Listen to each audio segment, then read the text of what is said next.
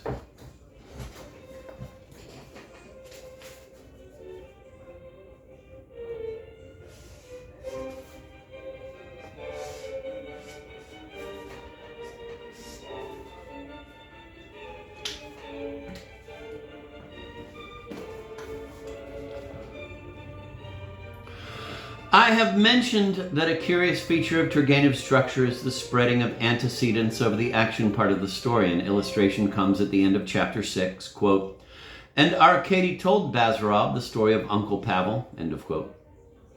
The story is passed on to the reader in chapter 7 and conspicuously interrupts the flow of the story, which has already started. We read here about Uncle Pavel's love affair with the fascinating and faithful Princess R back in the 1830s.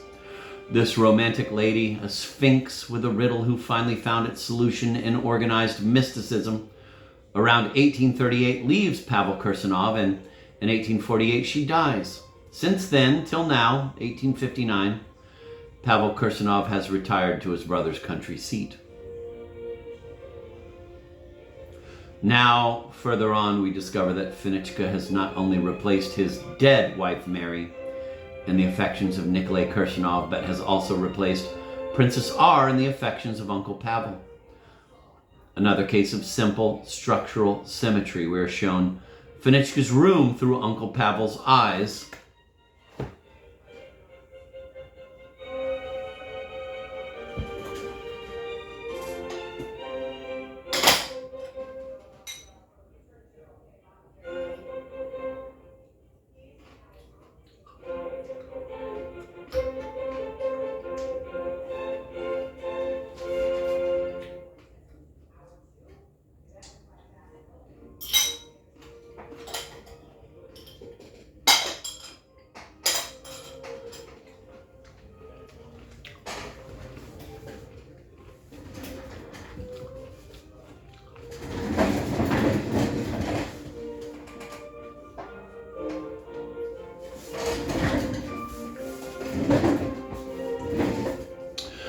We are shown Finichka's room through Uncle Pavel's eyes. Quote, the small, low-ceiled room in which he found himself was very clean and cozy. It smelt of the freshly painted floor of chamomile and melissa.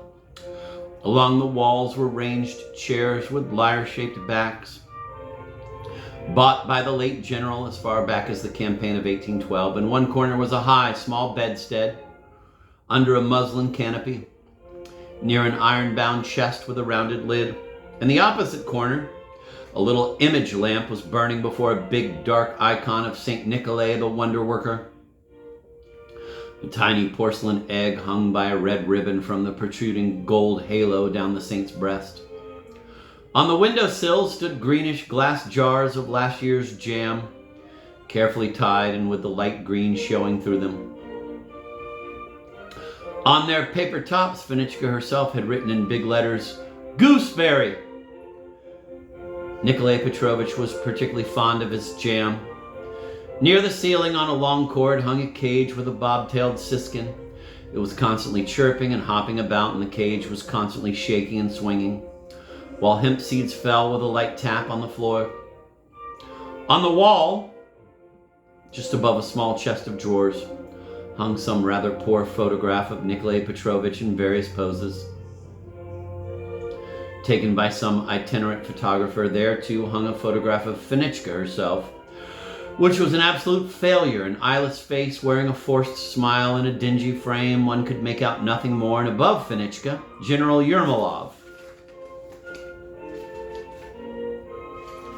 And a Circassian felt cloak scowled menacingly upon the Caucasian mountains in the distance, from beneath a little pincushion in the form of a shoe, which came down right over his eyebrows, end of quote. This is the reader talking. That reminds me a lot of Nikolai Gogol's description of, I think it was Sobokevich's living room, or I think it was Sobokevich's living room.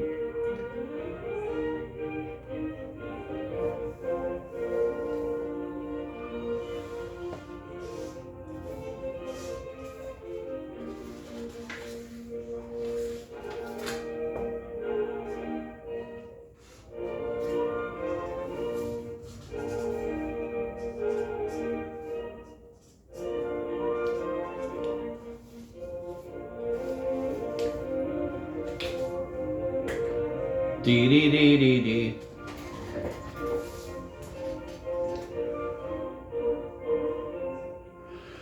Now, look at the way the story pauses again to allow the author to describe Fenichka's past.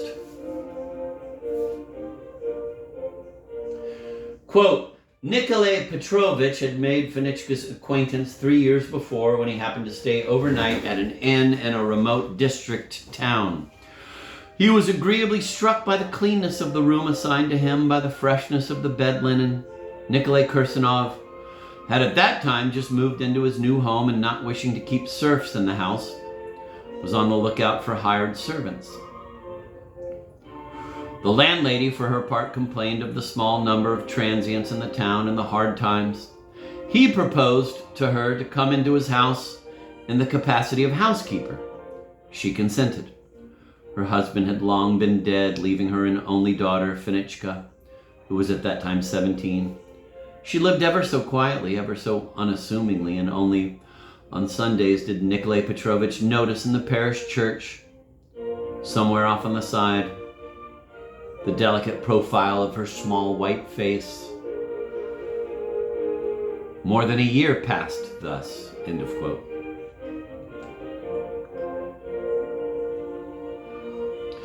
Nikolai treats her for an inflamed eye, which was soon well again, quote, but the impression she had made on Nikolai did not pass away so soon.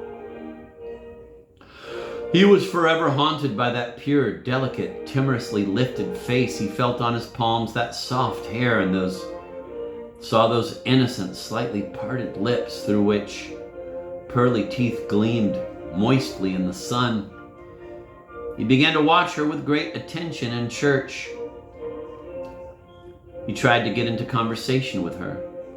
By degrees, she began to get used to him, but was still shy in his presence when suddenly Irina, her mother, died of cholera.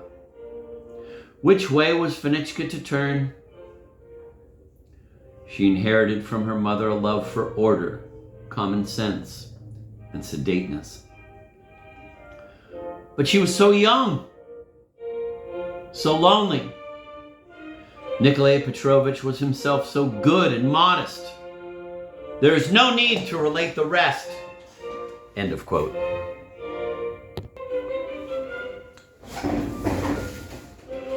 The details are admirable. That inflamed eye is a work of art, but the structure is lame, and the paragraph concluding the account is lame and coy. Quote, there's no need to relate the rest, end of quote. A strange and silly remark implying that some things are so well known to readers that they are not worth describing. Actually, the gentle reader should not find it very difficult to imagine precisely the event which Turgenev so prudently and prudishly masks.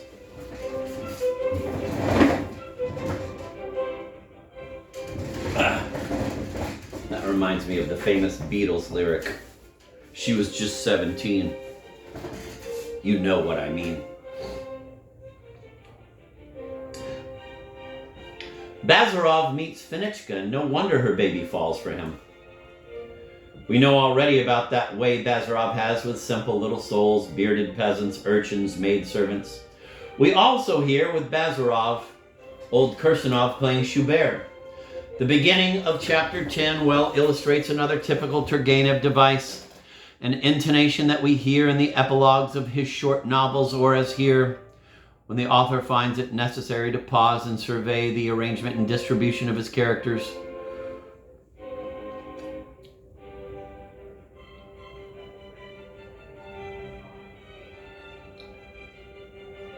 Here's how it goes. It is really a pause for station identification. Bazarov is classified through the reactions of other people toward him. Vox populi, vox Dei.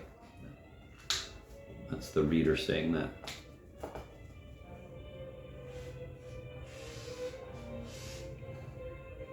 Quote.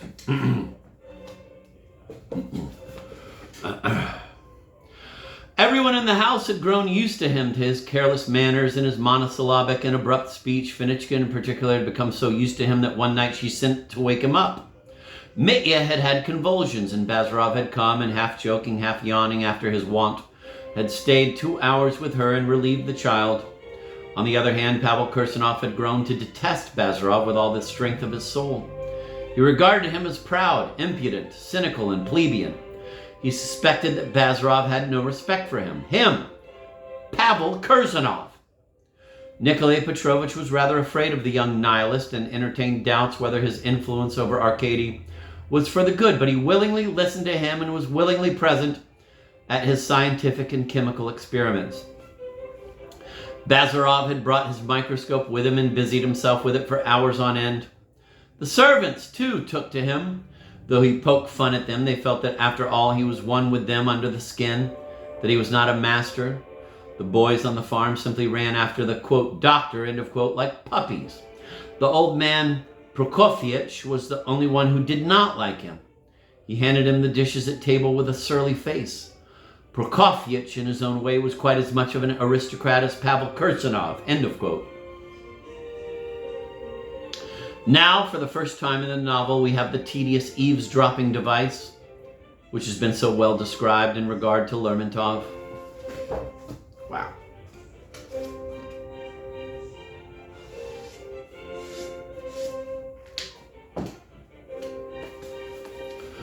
Quote, one day they had lingered rather late before returning home. Nikolai Petrovich went to meet them in the garden, and as he reached the arbor, he suddenly heard the quick steps and the voices of the two young men. They were walking on the other side of the arbor and could not see him. Quote, you don't know my father well enough, Arkady was saying. Your father's a good fellow, Bazarov pronounced. But he's a back number. His act is finished. Nikolai Petrovich strained his ears. Arkady made no answer. The back number remained standing motionless for a couple of minutes and then slowly shuffled off home. The day before yesterday, I saw him reading Pushkin, Bazarov went on in the meantime. Explain to him, please, that it's of no earthly use. For he isn't a little boy, after all. It's time to drop all such rubbish. The very idea of being romantic at this time of day. Give him something useful to read. Such as what? Asked Arkady. Oh, I think Buchner's Stoff und Kraft for a start.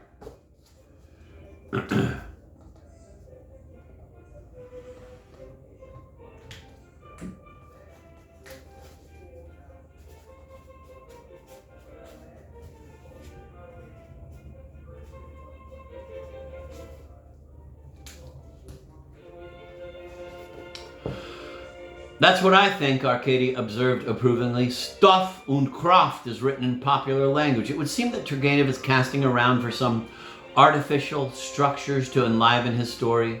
Stoff und Kraft, matter and force, provides a little comic relief. Then a new puppet is produced in Matthew Kolyazin, cousin of the Kirsanovs, who had been brought up by Uncle Kolyazin. This Matthew Kolyazin, who happens to be a governmental inspector, checking on the activities of the local town mayor, will be instrumental in permitting Turgenev to arrange matters in such a way that Arkady and Bazarov will take a trip to town, which trip in its turn will provide Bazarov with his meeting with a fascinating lady, not unrelated to Uncle Pavel's Princess R. In the second round of the fight between Uncle Pavel and Bazarov, they come to grips at evening tea 2 weeks after their first fight. The intervening meals, of which there have been perhaps as many as 50, 3 per day multiplied by 15, are only vaguely imagined by this reader. But the ground must be cleared first. The conversation turned to one of the neighboring landowners. "Trash! Just a miserable little aristocrat," indifferently remarked Bazarov, who had met the fellow in Petersburg. "Allow me to ask you," began Pavel Petrovitch, and his lips began to tremble. "According to your conceptions, the words trash and aristocrat signify one and the same thing." "I said just a miserable little aristocrat," replied Bazarov, lazily swallowing a sip of tea. Pavel Petrovitch turned white. "That's an entirely different matter. I'm under no compulsion whatever to explain to you now why I sit twiddling my thumbs, as you are pleased to put it. I wish to tell you merely that aristocracy is a principle, and in our time, none but immoral or frivolous people can live without principles." Pavel Petrovitch puckered up his eyes a little. "So that's it," he observed in a strangely composed voice. "Nihilism is to cure all our woes, and you are our heroes and saviors. So, but why do you berate others, even those same denunciators say? Don't you do as much chattering as all the others? Our argument has gone too far. It's better to cut it short, I think. But I'll be quite ready to agree with you," Bazarov added, getting up, "when you bring forward a single institution in our present mode of life, either domestic or social, which does not call forth complete and merciless repudiation. Take my advice, Pavel Petrovitch. Give yourself a couple of days to think about it. You're not likely to find anything right off. Go through our classes and think rather carefully over each one, and in the meantime, Arkady and I will go on scoffing over everything," Pavel Petrovitch broke in. "No. We will go on dissecting frogs. Come, Arkady. Goodbye for the present, gentlemen." Curiously enough, Turgenev is still engaged in describing the minds of his characters and setting up his scenes rather than in having the protagonists act. This is especially clear in chapter 11, where the two brothers, Pavel and Nikolai, are compared, and where occurs, incidentally, that charming little landscape. Quote, "Evening had come, the sun had hid behind a small aspen grove which lay 1/4 of a mile from the garden. Its shadow spread endlessly across the still fields." End of quote.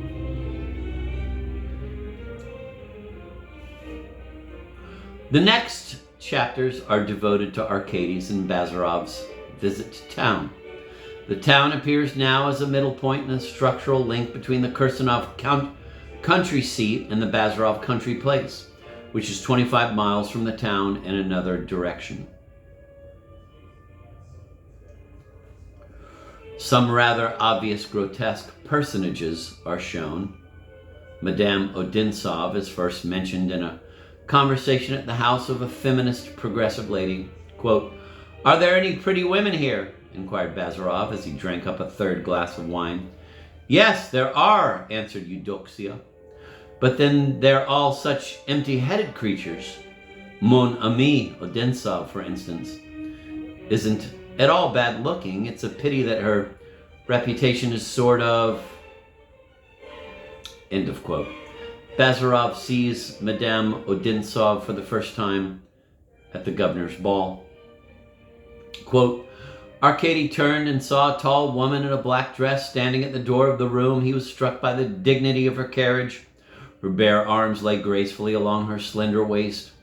Gracefully, some light sprays of fuchsia drooped from her gleaming hair onto her sloping shoulders. Her clear eyes looked out from under a somewhat overhanging white brow with a tranquil and intelligent expression. Tranquil, precisely, and not pensive, and a scarcely perceptible smile hovered on her lips. Her face radiated a gracious and gentle force. Bazarov's attention, too, was directed to Madame Odensov. Who in the world is she? He remarked.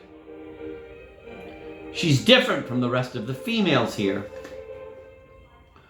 Arkady is presented to her and asks her for the next mazurka. Arkady made up his mind that he had never before met such an attractive woman. He could not get the sound of her voice out of his ears.